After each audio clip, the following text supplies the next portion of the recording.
Is Jamar Chase going to be Offensive Rookie of the Year? Hi again, everyone. I'm James Rapien with allbengals.com and Cincinnati Bengals talk here with a Bearcats and Cincinnati's sports legend. He is Tony Pike of ESPN 1530. And let's start there because we're going to get into the offensive struggles, and that's kind of dominated the news cycle throughout the week, Tony. But before we do that, 5 games in, Jamar Chase, and you were Team Chase, as was I, but we're not taking a victory lap. No. Even though this Sunday the Bengals play Penei Sewell and the Detroit Lions. We're not doing that. And his 57 PFF grade. His 57. Oh, man. I think Jamar Chase has 57 touchdowns in 5 games. So 5 touchdowns, 5 games, 460 yards, something like that, and is the youngest to have that, 400-plus yards and 5 touchdowns since Randy Moss. So he joins elite company. As high of standards as you had for Chase and expectations as you had for Chase, has he exceeded those through 5 weeks?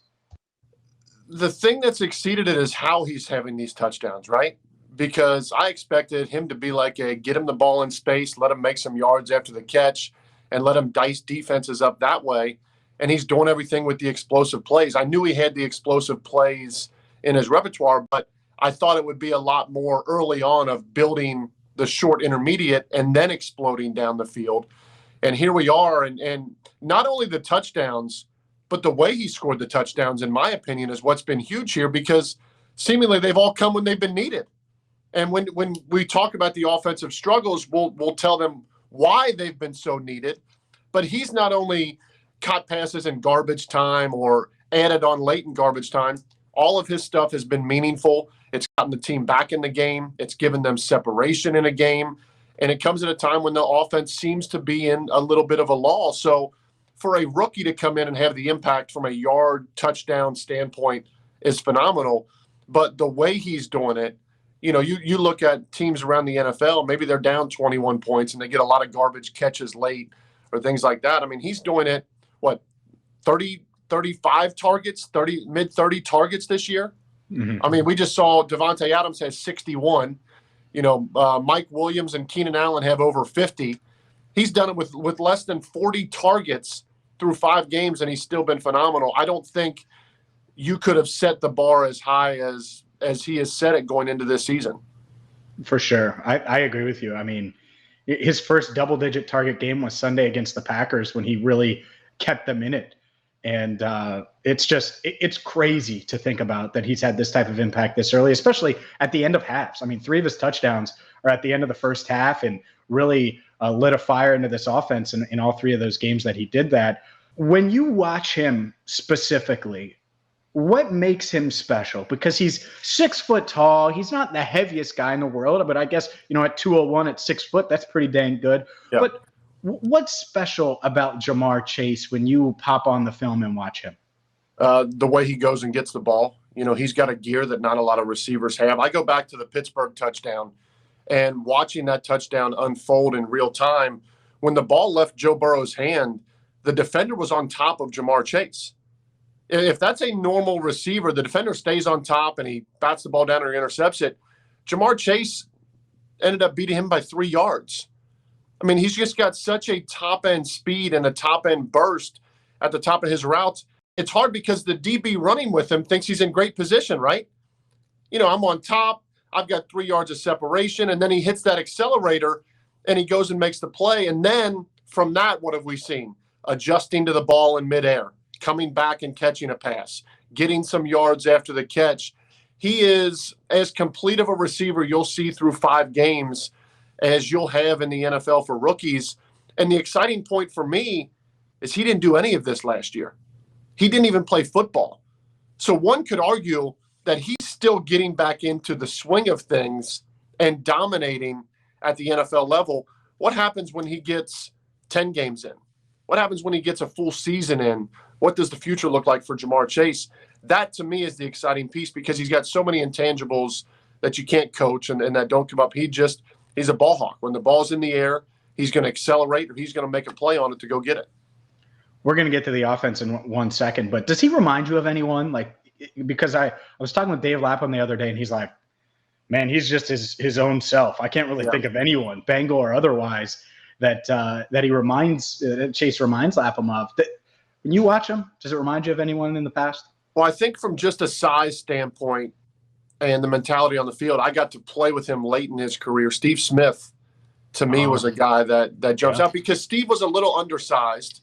But when you think of Steve Smith, you'd see the highlight reels, down the field catches, and then the intermediate catch and run, strong, stocky guy that is going to deliver punishment. Now, Steve had a whole different game when it comes to talking and the trash side of things, which I thought was phenomenal. But from an on-field standpoint, I look at Chase being kind of version 2.0 of Steve Smith, of surpassing what he was able to do. But from a build standpoint and what you see across the field, I think that matches up pretty well.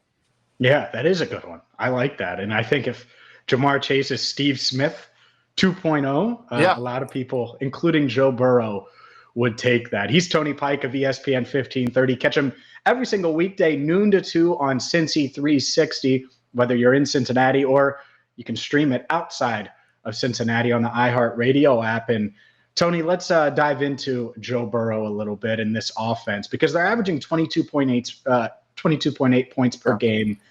Not where I expected them to be. I set the bar really high. I said 30 or around 30 for the season. 5 games in, that isn't the case, despite the play of Chase, who's balling like we just talked about for 6 minutes.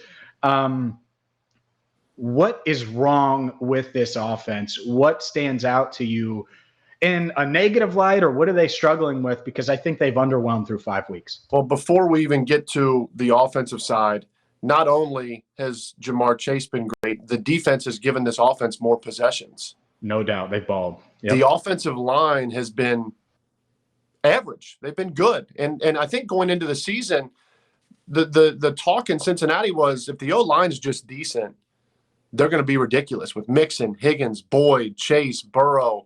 And then it's like, can the defense just be middle of the pack and we'll outscore teams? Well, the defense has been great. They're giving you more possessions. The O-line's protected pretty well. They're still learning, and Frank Pollock still has those guys growing. But then I watch on Sunday, and immediately I'm taken back after the game by so many that come out and say, well, it was a moral victory, and they hung close with the Packers. And, it's like the Packers were decimated by injury. The Packers in Mason Crosby missed 3 field goals and an extra point. They didn't have their full arsenal. And on Cincy 360 last week, I talked to people that cover the Packers in Green Bay, and every one of them said they expect a shootout.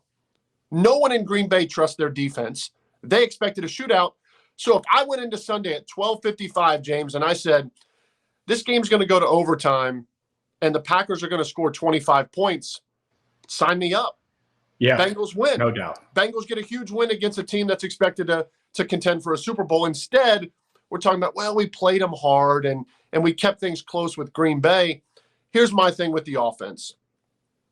I think, and I preface this on a positive with Zac Taylor, I think Zac Taylor as a head coach has been great. The culture in Cincinnati is better. The team plays hard. And it seems at times like the scheme is there, right? Like Jamar Chase is getting open. Burrow's completing a ton of passes.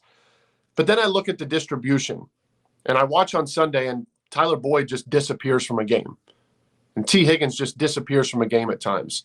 And then I look at play calling, and in the first half, it's 3rd and 17 or 18, and the Bengals get a chunk of it back.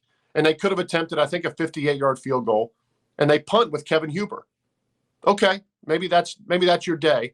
But then in overtime, late in the game, 3rd and 5, the Bengals run the ball to set up a 57-yard field goal for Evan McPherson. So my biggest thing with the offense comes with consistency.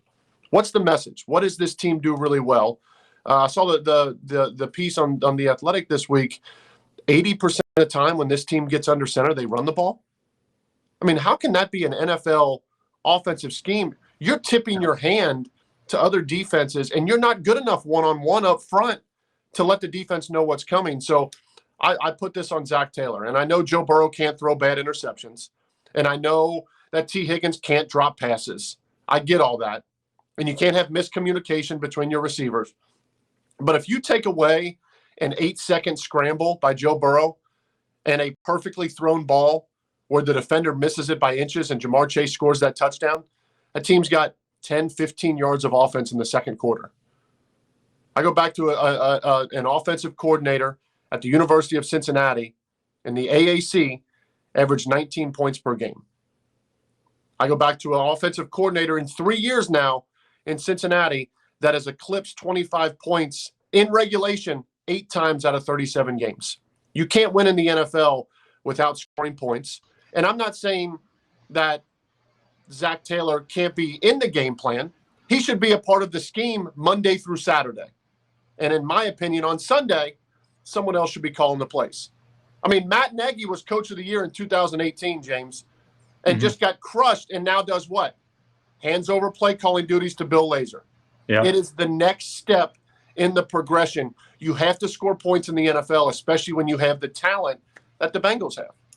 Yeah, well, that's why you draft Jamar Chase, because you're going to have to score with teams like the Packers. Yeah. I said it. If they score 30, they're going to have a chance to win, and they didn't score 30. And they still had a chance to win because of how good the defense played. And to finish that, if you look at the Chargers' skill players right now, is Mike Williams, Keenan Allen, Austin Eckler better than Higgins, Boyd, Chase, and Mixon?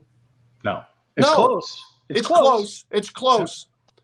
But Justin Herbert is giving a lot more opportunities than what Joe Burrow is being given right now. And when the game's on the line, who's the ball with? Justin Herbert. Yep. When the game's on the line, who's the ball with? Lamar Jackson. When the game was on the line against the Green Bay Packers, the ball went to Pirine. And Pirine had a great game, but you took the ball out of Joe Burrow's hands on 3rd and 5, showing, do you not trust him? Are you questioning? What's the issue? I think that's, to me, is the biggest question with Zac Taylor in this offense. Yeah, and the thing that I keep going back to is, and not just with Zac Taylor, this is on Brian Callahan too, who would take over play calling. The scripted 15, the first 15 plays of each game, you know this better than me. Yep. They're scripted. 1 through 15, they don't go 1 through 15, but there's 15 plays. They're going to try to use them. They think these set of plays between Burrow, Taylor, and Callahan, and Dan Pitcher, the quarterback's coach, and everybody else, they think they're going to be effective. Well, through 5 weeks, they have a whopping goose egg, points-wise, on the first 15. That's crazy. I mean, they haven't scored on their opening drive. And I know they had a missed field goal, but that to me is a direct reflection of coaching, especially when 3 of 5 games you see these long touchdown passes to Jamar Chase at the end of the first half, and really 4 out of the 5, because the offense got going against Jacksonville after Chase's long catch. It got going against the Bears after Chase's long touchdown. Like outside of him making those huge plays and kind of opening things up, this offense has been bad. Imagine what the offense without it. I don't want to, because that's just a scary proposition. So let's talk about that first 15. What do they need to do to get going and get off to a quick start? Because I think that's especially important against an 0-5 team on the road Sunday against Detroit. Well, if you don't get off to a quick start against an 0-5 team, you bring in the opportunity for an 0-5 team to get right.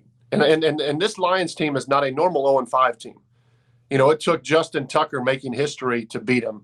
It took last week Kirk Cousins at the gun to beat them.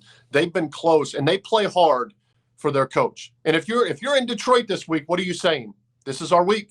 This is the week it's got to happen. We've been close. Now it happens. The first 15, it's a great point you bring up, because that on Friday, Saturday is where the coaches and the quarterback sit down and they say, what do you like? What do you not like? This is what our plan is. And in those first 15, you want to see formations. You want to see shifts, motions. You want, as a coach, to get as much knowledge about the defense as possible, because each one of those 15 plays, you're jotting down a note. Okay, 3-by-1, the Packers played it this way. So now I know that going into the rest of the game. Empty, the Packers played it this way. 2 tight end set, the Packers lined up this way. When we motioned out of the backfield, this is how they played it. I mean, you watch games across the NFL, motions, shifts. I mean, there is crazy. Jerry Jeudy lined up behind Dak last week in the first 15, and Dak turned around and handed off to him.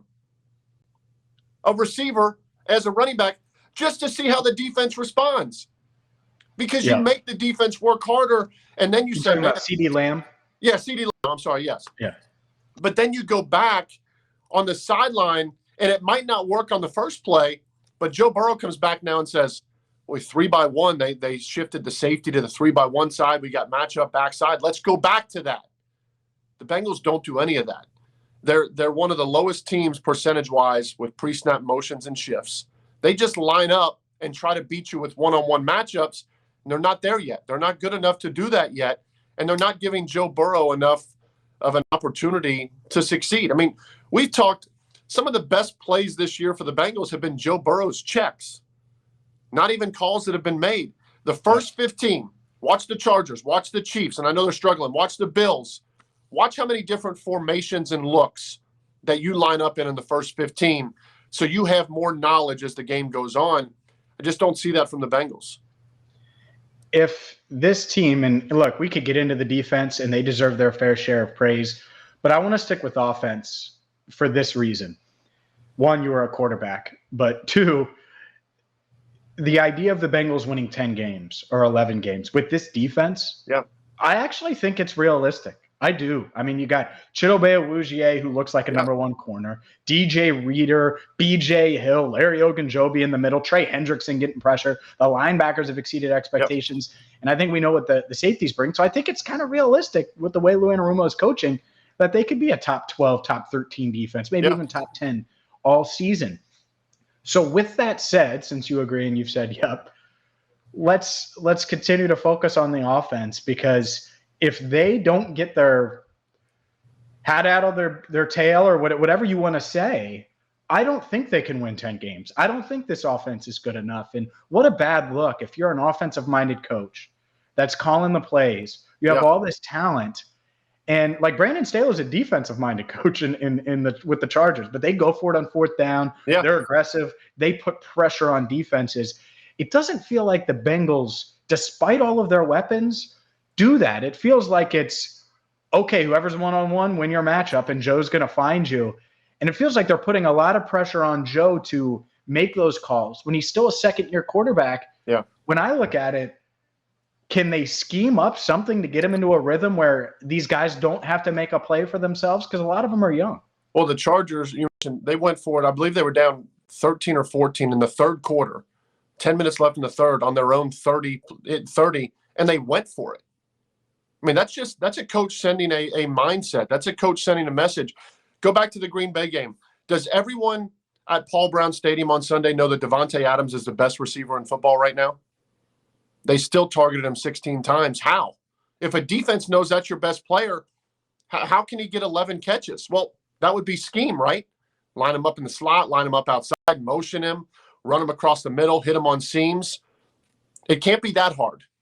And when you don't do that, you run the risk of problems late in games like you saw with Tyler Boyd. Because I'll say this, from playing the quarterback position, there were times at the University of Cincinnati where Brian Kelly would come up to me second quarter, third quarter, and say, hey, we've gotten Marty one target today. As long as the defense allows it this series, we need to get him a ball. We need to get him a pass. Because you got to have guys in the game. And I'm not blaming that for T. Higgins drops, and I'm not making an excuse. And I'm not making an excuse for the lack of communication from Tyler Boyd to Joe Burrow on the interception. But from a receiver standpoint, if you are mentally locked into the game, you don't make those mistakes. If you are mentally locked in 100%, you don't drop passes. You get a little lapsed when you go out there play after play after play and you're not in the game plan. And that's a coaching scheme. That is a coach saying, man, Tyler Boyd, he's been our most consistent guy for the last couple of years. I've got to get him more touches. How can I get him more touches? Let's line him up here. Let's make something easy. Because instead, you wait until overtime, and then Tyler Boyd is just maybe not as locked in as he would be 99% of the time, and he misses the communication, and Joe Burrow throws an interception. Mm-hmm. Or T. Higgins just isn't mentally locked in as much, and he drops a big pass. I'm not making excuses for those guys, but you can scheme around getting guys involved earlier in games. I mean, You look at Tampa Bay and their trio of receivers, they all average 8 targets or more a game. Yep. And if Antonio Brown's hot, he might get 13 targets, but that doesn't take away from Mike Evans and Chris Godwin getting theirs. Mm-hmm. You can't have games where Tyler Boyd in an overtime game is targeted 4 times. Mm-hmm. I don't understand the logic behind allowing that to happen. So, yes, to answer your question, from a scheme standpoint, there's a lot that you can do. But from a scheme standpoint, as you mentioned, this team just relies on winning one-on-one matchups. And that's the thing is, like, doubling Boyd, I think, was smart by Green Bay, especially after what happened against Jacksonville. And it's like the Bengals didn't have a counterpunch. Yep. After the first series or the second series, when they're seeing that, it should have been like, all right, this is what we're going to do. Mm-hmm. Not, okay, we're relying on T or whatever. Like, I get it. They got to win. There's going to be a one-on-one somewhere, and that has to be the bread and butter. But Boyd not targeted in a half? Line him up outside. Motion him. What planet are we on? Yeah, he's a great route runner. I know he's primarily a slot. Don't tell me he can't run a couple routes outside and get him open. And, I think that's and it's not a dominant defense. No, Green Bay they're missing their best corner. It's a bad defense. Let's be honest. Yep. It's I think that the next 3 weeks, they're all road games. You have Detroit at Baltimore and the Jets. Obviously, you need to win at least 2 of 3, but you let the Packers off the hook. Yep. It'd be real nice if they could find a way to win all 3, which is going to be much easier said than done. I actually think the Lions are going to give them a game, especially if this offense doesn't get off to a hot start on Sunday. Well, you look at the opportunity missed against the Packers. 4-1, you go into these and say, man, slipped up against the Lions. They caught us. That's easier to contend with. You can't slip up against the Lions now. This is one of the toughest schedules now going forward in football. And they have the Lions and the Jets. That should tell you how hard this schedule gets in the second half. You look at what your own division is. I mean, Baltimore hasn't played their best football, but they find a way to win the close games. Green Bay found a way to win a close game when their kicker missed 4 different kicks. Eventually, to take the next step as a franchise, you have to win the close games. And you can't say, well, it's a moral victory. I mean, go down the list. It's 5 games in. I don't know what the Bengals are yet.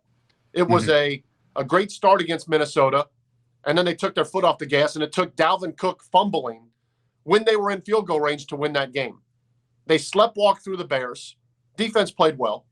They sleptwalk early on against Pittsburgh and then hung on. They spot Jacksonville 14 and then come back against a really bad team.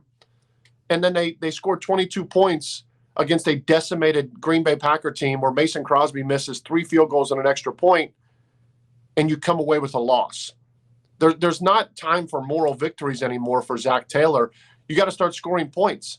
And that should start against Detroit because, as you mentioned, you just do the math. At 3-2, okay, great. Do you want to go 3-3 into Baltimore? Absolutely not. Because what path and trajectory does this season take at 3-4? I mean, you saw the crowd against Green Bay. The culture's different. The fans are slowly buying back into this. If you fall against Detroit and fall against Baltimore, good luck. I mean, when you come into that stretch in the second half of putting things together, this is a huge game for Zac Taylor. It's a huge game for this Bengals offense to find a way to explode. Yeah, and hopefully they will. Either way, you can catch Tony on ESPN 1530 every single weekday from noon to 2 on Cincy 360 and the iHeartRadio app. Follow Tony on Twitter at Tony_Pike15. Pike, appreciate the time, my man. Always enjoy it, buddy. Thank you. Good stuff there from the legend himself, Tony Pike. And that's going to do it for today on Cincinnati Bengals Talk. Make sure you ring the bell so you get notified for every post, including our live chats that we do every single week. Plenty of great stuff coming your way over the next few days, and we will be in Detroit. So that's why you subscribe. That's why you ring the bell, so you get the latest and greatest news delivered right to your phone, your TV, or however you watch. As always, thank you for watching, and I'm James Rapien signing off for now.